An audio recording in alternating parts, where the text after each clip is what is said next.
Hello everyone, আসসালামু আলাইকুম। আশা করি আপনারা সবাই ভালো আছেন। আপনাদের দোয়ায় আমিও অনেক ভালো আছি। আজকে আমি সুন্দর করে সেজেগুজে চলে যাচ্ছি মিটআপে আমার নতুন গানের ভিডিও করতে। প্রথমে আমি নর্মাল একটা ড্রেস পরে যাচ্ছি, কারণ আমার স্কুল ড্রেস রিপার কাছে এবং আজকে স্কুল ড্রেস পরে আমরা মিটআপ করব। এই জন্য এত গর্জিয়াস সাজ দেইনি, কারণ স্কুল ড্রেসের সাথে গর্জিয়াস সাজ মানায় না, তাই সিম্পলভাবে সেজেগুজে আমি রওনা দিলাম। আচ্ছা, আমাকে সিম্পল সাজে কেমন লাগে এবং গর্জিয়াস সাজে কেমন লাগে সেটা কিন্তু অবশ্যই জানাবেন।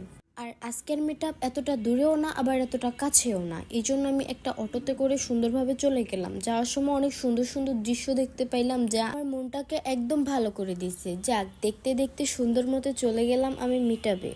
আর আজকে যেখানে যাচ্ছি সেটা হচ্ছে চাষারা ইকো পার্ক। জায়গাটা এত পরিমাণে সুন্দর যা আপনারা দেখলে বিশ্বাসই করবে না। আপনারা ফুল ভিডিওটা দেখতে থাকেন, আপনাদের অবশ্যই ভালো লাগবে। যাক, কথা বলতে বলতে সুন্দরভাবে সময়গুলো চলে গেল এবং আমি চলে আসলাম ইকো পার্কে। এই পার্কটা একদম রূপকথার দেশের মতো, এমন কিছু নাই যা এই পার্কে নাই। ওমা, এইখানে আয়সা দেখি এখনো কেউই আসে নাই। যাক, আমি সুযোগে জায়গাটা একদম ঘুরে ঘুরে দেখতে থাকি এবং কিছু ভিডিও করে ফেলি। ওয়েট, এর আগে আপনাদের একটু জায়গাটা ঘুরে দেখাই। দেখেন কত সুন্দর একটা পরিবেশ। এখানে যে আসবে আমি শিওর তার আর এখান থেকে যাইতেই ইচ্ছা করবে না।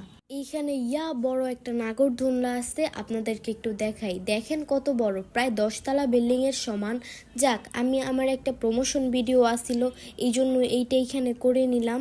দেখেন পিছনে কিন্তু ঘোড়ার গাড়ি, এখানে কিন্তু আমি উঠবো। আপনারা সবাই ভিডিওটা দেখেন, আশা করি সবই দেখতে পারবেন। এর ভিতরে অনেক খিদা লাগলো, যার কারণে আমরা ফুচকা অর্ডার দিলাম। ওইখানে আর কিছু পাওয়া যায় নাই।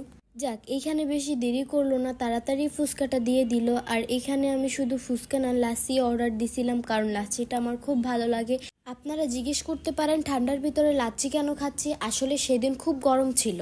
এরপর হাঁটতে হাঁটতে একটু সামনে গিয়ে দেখি এখানে অনেক বড় একটা নদী আছে, এটার নাম কি আমি জানি না। সুন্দর করে হাঁটতে হাঁটতে আমি জায়গাটা দেখতেছিলাম। এখানে অনেক বড় বড় লঞ্চ আছে, যার উপর আমার উঠতে ইচ্ছে করতেছিল, কিন্তু আমি উঠে কই যাব বলেন। যতই বড় হই, ছোটবেলার সেই ছোট ছোট অভ্যাসগুলো কি কখনো দূর করতে পারবো বলেন।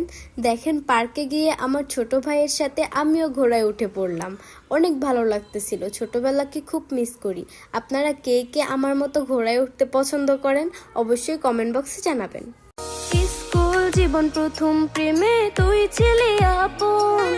যাক, এইখানে আমার গানের ভিডিও করতে এসে দেখি পিছনে অনেক সুন্দর একটা রকেটের মতো কি জানি। যাক, যাই হোক, এইখানে আমার উঠতেই হবে। এরপর আমি সুন্দর করে এইখানে উঠে পড়লাম। এখানে ওঠার পরে এটা অনেক জোরে জোরে ঘুরতেছিল, আমার অনেক ভালোও লাগতেছিল, আবার ভয়ও লাগতেছিল, মাথাটা একটু একটু ঘুরতেছিল। যাক, তাড়াতাড়ি আমি এইখান থেকে নেমে পড়লাম। এরপর আরও একটা প্রমোশন গানে ভিডিও করে নিলাম রিপা, নিলয় ভাইয়া এবং ইভাদের সাথে। তারা সবাই একটু আগেই আসছিল, আপনাদেরকে বলতে পারি নাই। যাক, এখন দেখেন, এমন অনেক ভিডিও করলাম। এরপর সবার পেটে ইঁদুর দৌড়াদৌড়ি করতেছিল খিদায়। তারপর আমরা চলে আসলাম চাষারা ভাইরাল একটা জায়গায়। এখানে অনেক সুন্দর সুন্দর খাবার পাওয়া যায়, হাজার হাজার মানুষের ভিড়। তারপরে এত ভিড়ের মাঝে আমরা অনেক কষ্ট করে খাবার নিয়ে নিলাম, তাদের খাবারটাও অনেক টেস্ট ছিল। যাক, ওখান থেকে খেয়ে দিয়ে আমি সুন্দর মতো বিদায় নিয়ে বাসার উদ্দেশ্যে রওনা হলাম। আজকে এতটুকুই। আপনাদের সবার ভিডিওটা কেমন লাগছে অবশ্যই কমেন্ট বক্সে জানাবেন, আর অবশ্যই চ্যানেলটি সাবস্ক্রাইব করে দিবেন। সবাই ভালো থাকবেন, সুস্থ থাকবেন। আল্লাহ হাফেজ।